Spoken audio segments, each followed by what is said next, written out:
challenging. 1 out of 10 may understand, like thing like arranged marriage is still happening. Thing like paying dowries is still happening. Thing like how can a man live with a wife, family sides.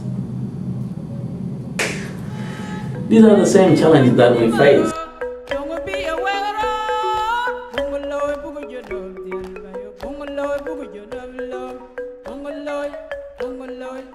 This is David Newell Vincent. I was born in South Sudan and left South Sudan just immediately during the war, and lived about 4 years in Ethiopia and another 13 years in Kenya before I came here. Stories of how I was running around playing with other kids, just as any other kids in the neighborhood, which was really good. The war started when I was about 7 years old, and the moment it started, immediately we left, my father and I.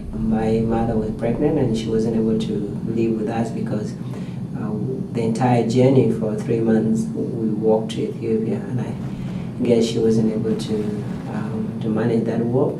The second reason is that we had to separate as a family just because, and hopefully that all of us can survive in different directions that we headed to.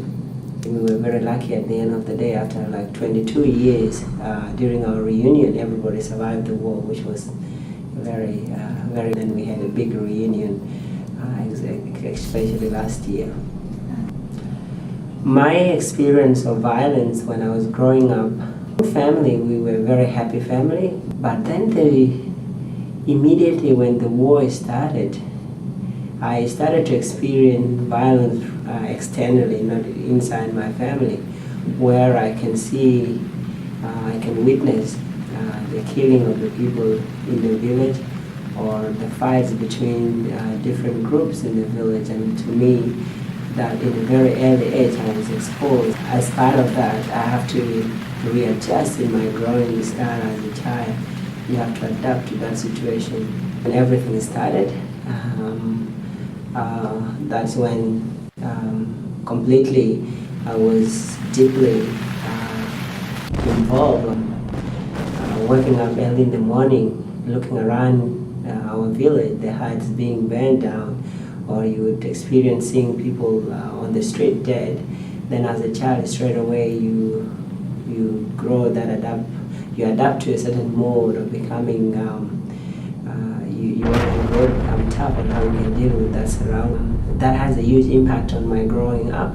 And immediately when that happened, the extension of that violence is that we had to leave the country, we had to leave our village, I had to leave the rest of my family to travel all the way to another place, and that is Ethiopia. And all through the journey, then we were in the middle of the violence all around us. And so for the rest of my life, until I came to Australia, everything about me, or every surrounding about me, there was always an element of violence. Actually, I had to separate with my father as well, and so I had to grow up with a lot of my colleagues, the boys of my age, and because there was a mixture of people from different tribes, different religions, and different backgrounds, and that itself encourages a bit of a violence. That I was, when I was about 10, I was trained as a child soldier, and so I would say for decades, violence had been part of it. And as a person, I have to work hard how I can react to any situation, whether you're saying hello to me, or whether you want to talk to me. I have to work it out, because I've grown up with one thing, not to trust anybody. When I arrived here in 2004, I arrived as a very bitter young man, and of course with the different culture and the different environment here. When I came here, actually it was very funny enough, when I came here I wanted to become a soldier, I wanted to join the army, because violence still was part of me. It was a way of living, actually.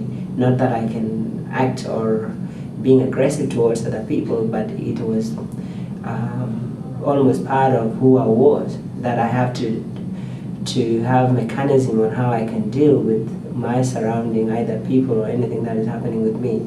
And one way of naturally dealing with that for me was to become a soldier. Then when I had an opportunity to go to university here and I had a read through and I started having a dialogue and discussion with different people, and I was reading other different things, then the way of life in Australia started to influence me, and it started to make me think twice in terms of the life I've lived all through, and the violence that has been around me, and what are the causes of those violence that I've experienced. And so it gave me a different thinking in terms of how I can actually deal with it. And so one thing I did was I gave myself a good amount of time to actually dig deeper in terms of what were the root causes of the fights or the violence in South Sudan. And once I understood what are those root causes, then I had to divide them. What are my own involvement as a child soldier, my involvement in that, and how I can actually now look into preventing that to happen. So I was able to look into that in different stages, and that actually had a huge change to who I am today. For instance, I was very bitter and unforgiving to the Muslims, and I actually generalized all the Muslims. I didn't actually see that the northern Sudanese Muslims are our enemy. And so when I came, I had a very different sentiment or different thinking or different approach or different attitude towards anybody who is a Muslim. But when I thought to myself, hang on a second, can you take a step back and think more? Then I realized that it's not all Muslims, or it's not just about religion, it's deeper than that. And so I found my way through to come to better understanding and find ways on how I can deal with that in my own way. I've been here about 7 years, and there is that inside me. I've been taught in all different situations how I can react to each sound and to every movement. If I sleep, for instance, and I hear any movement, I can detect whether that is a threat or not, and so my reaction can be completely different in that sense. So to me today, when you push me further and you try to push me outside of my comfort zone, then I would always feel that anger and I wanted to actually react. But there is a control now. I know I can't physically react in terms of angry or physically wanting to be aggressive towards whatever that is pushing me out of comfort zone. So there is a control, there is a management of my anger now internally, which is completely different from, let's say, 5 or 7 years ago. One thing that I mentioned earlier is that I know now how I can deal with it, and how I can find a moment and say stop, or find a moment and walk away, because all that it needs is seconds of your time when you are being confronted. That second saves you a lot, because you can process the decision very quickly and work out what is the appropriate reaction towards a particular situation, whether you react positively or angry. So that I have managed to learn that, and that's what actually I am working towards, and that's what I actually shared extensively with some of my colleagues in the community, either in the meetings or that we have to change our reactions. Of course, the civil war had a huge influence and impact on us all as a nation, in particular my generation, because it was necessary for us to react the way we used to react back then during the war. It's completely different now.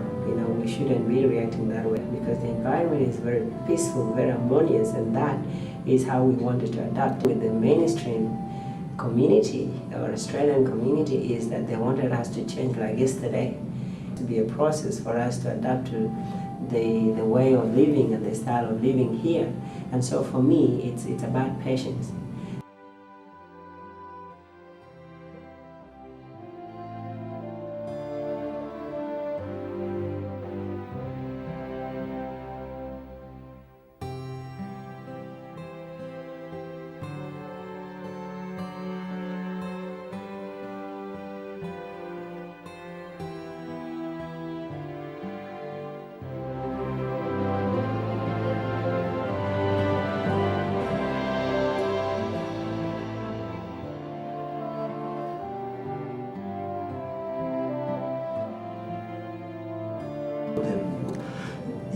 You cannot deny the cultural and traditional practices that's actually so possessing so much power within the family. It's a common thing in Africa where actually men men are seen as the head of the family. Yeah. Now through the journey where these men have become refugees or people in internal displaced camp, moved to refugee camp, there has been loss of roles. So initially when people arrived here, I think some of this had something to do with the trauma and reaction, okay, towards the loss of these roles. That coupled with with trauma and the bad experiences in the camp, what the experiences that you gather through the war and conflict.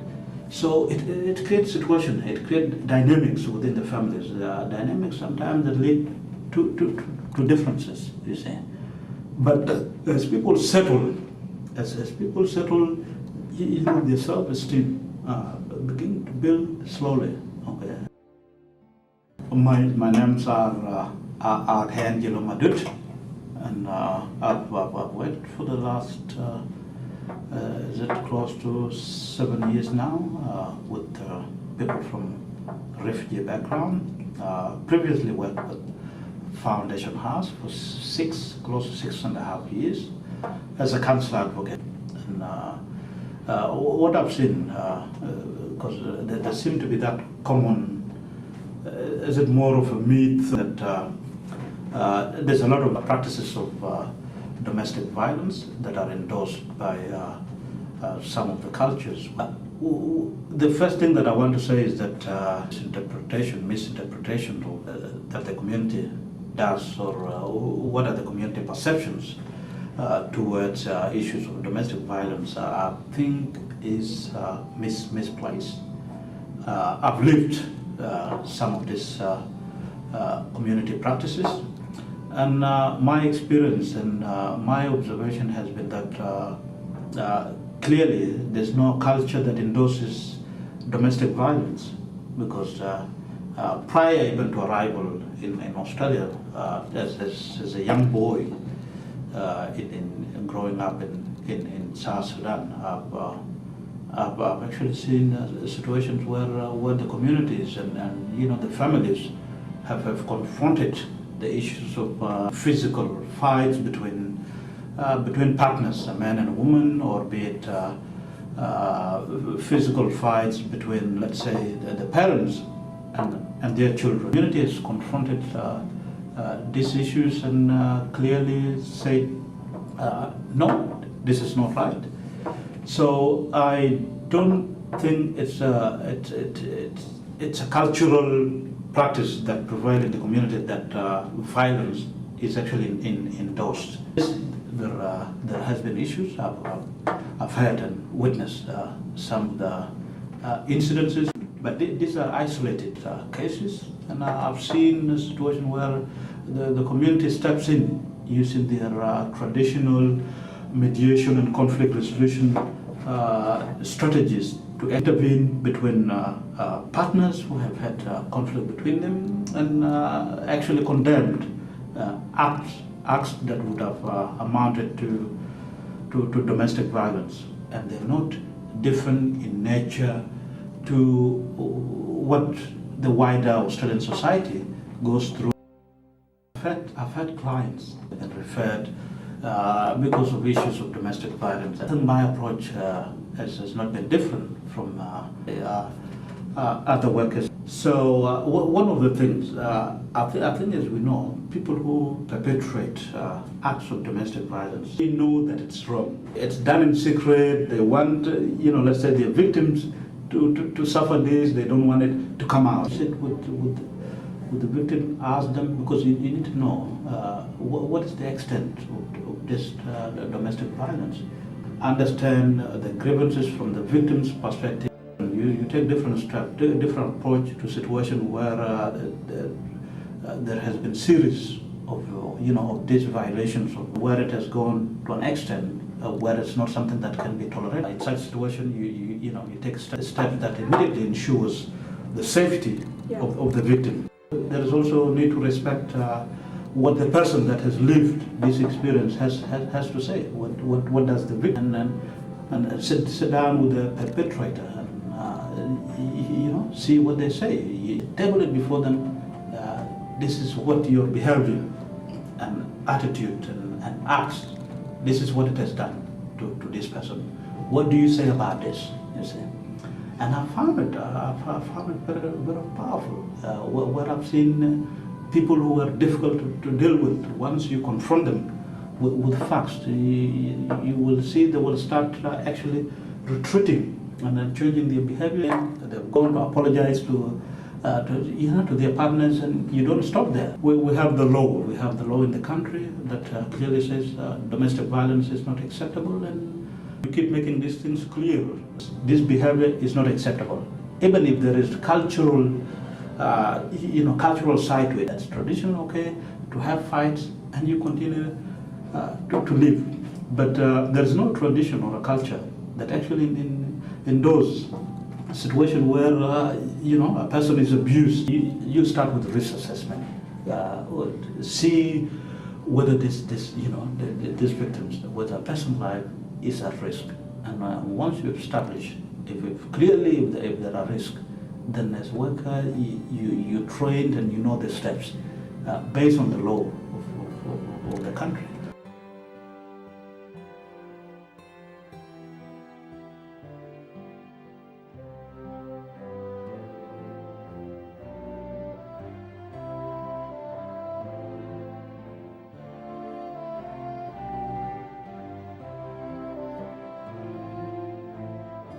It's important to know as a worker that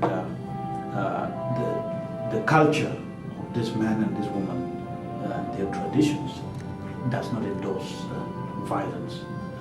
It's very important to know that.